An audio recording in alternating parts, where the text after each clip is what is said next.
Hello friends, welcome back. आप सभी का बहुत बहुत स्वागत है अभी के इस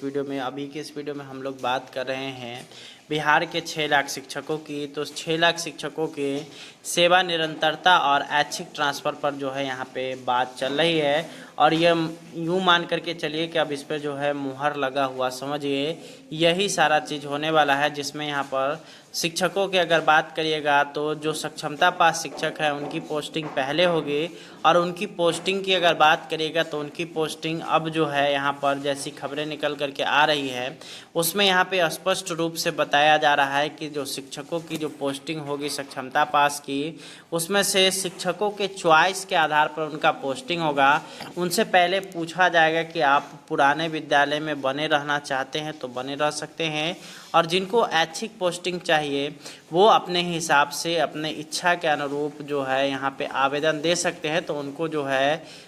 उनके हिसाब से ऐच्छिक ट्रांसफ़र का लाभ दिया जाएगा। उनको जो है उनके ऐच्छिक विद्यालय में ट्रांसफ़र कर दिया जाएगा जहां से वो अपनी सेवा को आगे बढ़ाएंगे। वहीं अगर बात करिएगा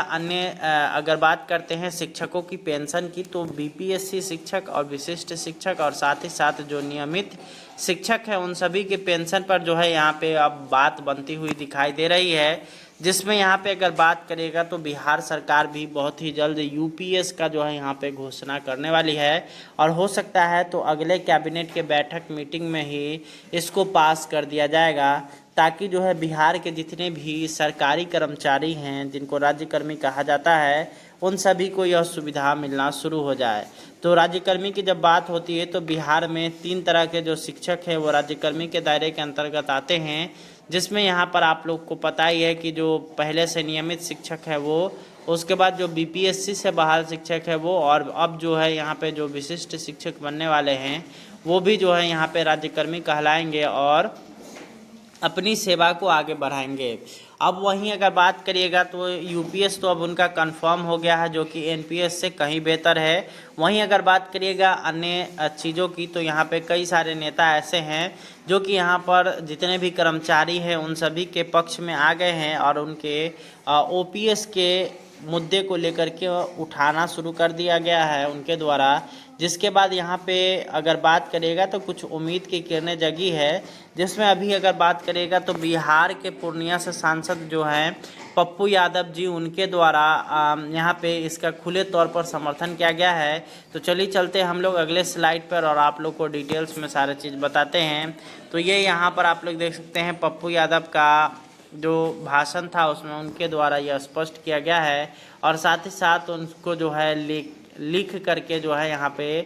डाला गया है, जिसमें यहाँ पर 1 नेशन 1 इलेक्शन, एक देश एक विधान की बात करने वाले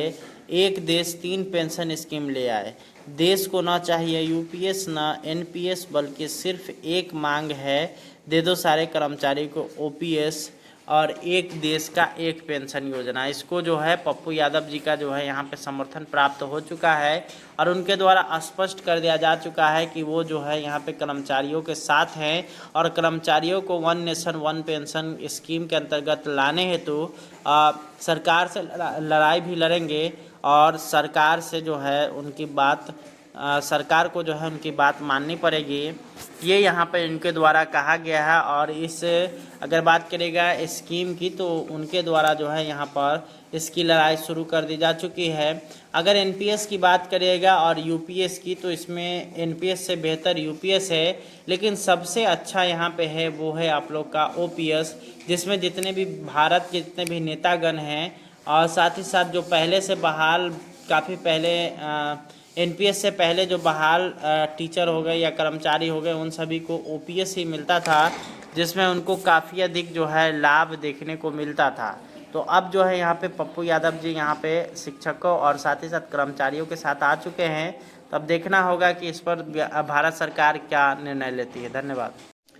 हेलो फ्रेंड्स, वेलकम बैक। आप सभी का बहुत बहुत स्वागत है अभी के इस वीडियो में हम लोग बात कर रहे हैं बिहार के 6 लाख शिक्षकों की, तो 6 लाख शिक्षकों के सेवा निरंतरता और ऐच्छिक ट्रांसफ़र पर जो है यहाँ पे बात चल रही है। और ये यूँ मान करके चलिए कि अब इस पर जो है मुहर लगा हुआ समझिए, यही सारा चीज़ होने वाला है। जिसमें यहाँ पर शिक्षकों की अगर बात करिएगा तो जो सक्षमता पास शिक्षक है उनकी पोस्टिंग पहले होगी, और उनकी पोस्टिंग की अगर बात करिएगा तो उनकी पोस्टिंग अब जो है यहाँ पर जैसी खबरें निकल करके आ रही है उसमें यहाँ पे स्पष्ट रूप से बताया जा रहा है कि जो शिक्षकों की जो पोस्टिंग होगी सक्षमता पास की, उसमें से शिक्षकों के चॉइस के आधार पर उनका पोस्टिंग होगा। उनसे पहले पूछा जाएगा कि आप पुराने विद्यालय में बने रहना चाहते हैं तो बने रह सकते हैं, और जिनको ऐच्छिक पोस्टिंग चाहिए वो अपने हिसाब से अपने इच्छा के अनुरूप जो है यहाँ पे आवेदन दे सकते हैं। तो उनको जो है उनके हिसाब से ऐच्छिक ट्रांसफ़र का लाभ दिया जाएगा। उनको जो है उनके ऐच्छिक विद्यालय में ट्रांसफ़र कर दिया जाएगा जहां से वो अपनी सेवा को आगे बढ़ाएंगे। वहीं अगर बात करिएगा अगर बात करते हैं शिक्षकों की पेंशन की, तो बीपीएससी शिक्षक और विशिष्ट शिक्षक और साथ ही साथ जो नियमित शिक्षक है उन सभी के पेंशन पर जो है यहाँ पे अब बात बनती हुई दिखाई दे रही है। जिसमें यहाँ पे अगर बात करिएगा तो बिहार सरकार भी बहुत ही जल्द यूपीएस का जो है यहाँ पे घोषणा करने वाली है, और हो सकता है तो अगले कैबिनेट के बैठक मीटिंग में ही इसको पास कर दिया जाएगा, ताकि जो है बिहार के जितने भी सरकारी कर्मचारी हैं जिनको राज्यकर्मी कहा जाता है उन सभी को यह सुविधा मिलना शुरू हो जाए। तो राज्यकर्मी की जब बात होती है तो बिहार में 3 तरह के जो शिक्षक हैं वो राज्यकर्मी के दायरे के अंतर्गत आते हैं। जिसमें यहाँ पर आप लोग को पता ही है कि जो पहले से नियमित शिक्षक है वो, उसके बाद जो बीपीएससी से बहाल शिक्षक है वो, और अब जो है यहाँ पे जो विशिष्ट शिक्षक बनने वाले हैं वो भी जो है यहाँ पे राज्यकर्मी कहलाएंगे और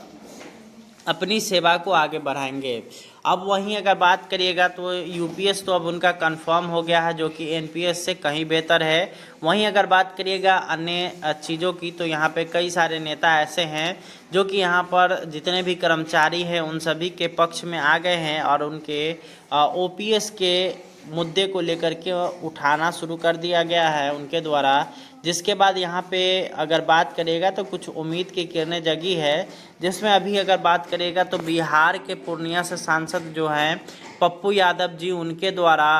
यहाँ पे इसका खुले तौर पर समर्थन किया गया है। तो चलिए चलते हम लोग अगले स्लाइड पर और आप लोग को डिटेल्स में सारे चीज़ बताते हैं। तो ये यहाँ पर आप लोग देख सकते हैं पप्पू यादव का जो भाषण था उसमें उनके द्वारा यह स्पष्ट किया गया है, और साथ ही साथ उनको जो है लिख करके जो है यहाँ पे डाला गया है, जिसमें यहाँ पर 1 नेशन 1 इलेक्शन, एक देश एक विधान की बात करने वाले एक देश 3 पेंशन स्कीम ले आए। देश को ना चाहिए यूपीएस ना एनपीएस, बल्कि सिर्फ एक मांग है, दे दो सारे कर्मचारी को ओपीएस और एक देश का एक पेंशन योजना। इसको जो है पप्पू यादव जी का जो है यहाँ पे समर्थन प्राप्त हो चुका है, और उनके द्वारा स्पष्ट कर दिया जा चुका है कि वो जो है यहाँ पे कर्मचारियों के साथ हैं, और कर्मचारियों को 1 नेशन 1 पेंशन स्कीम के अंतर्गत लाने हेतु सरकार से लड़ाई भी लड़ेंगे, और सरकार से जो है उनकी बात सरकार को जो है उनकी बात माननी पड़ेगी। ये यहाँ पे इनके द्वारा कहा गया है। और इस अगर बात करेगा स्कीम की, तो उनके द्वारा जो है यहाँ पर इसकी लड़ाई शुरू कर दी जा चुकी है। अगर एनपीएस की बात करिएगा और यूपीएस की, तो इसमें एनपीएस से बेहतर यूपीएस है, लेकिन सबसे अच्छा यहाँ पे है वो है आप लोग का ओपीएस, जिसमें जितने भी भारत के जितने भी नेतागण हैं और साथ ही साथ जो पहले से बहाल काफ़ी पहले